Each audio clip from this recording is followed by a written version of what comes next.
He's a good boy.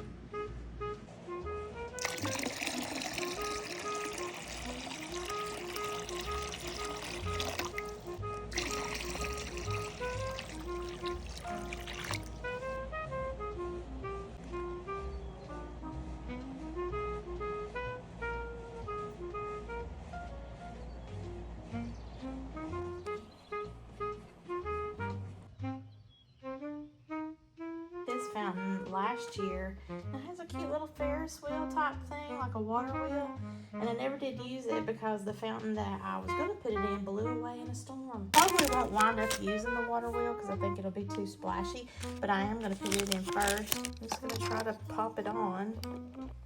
Look. Isn't that cute? Alright, so we're going to take this outside right now. Okay, so on the underneath of this thing, it's got these little legs that you can splay out. And then that way, whatever you want it to fit in, especially if you're trying to make it be centered. Oh, I do like that water wheel. It's amazing. I love it.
It gives an extra interest.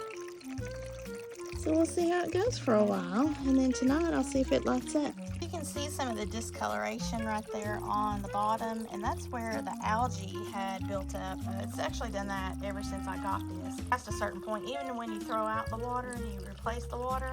So I've had to clean it down there, and it caused some of the paint to come off this last time.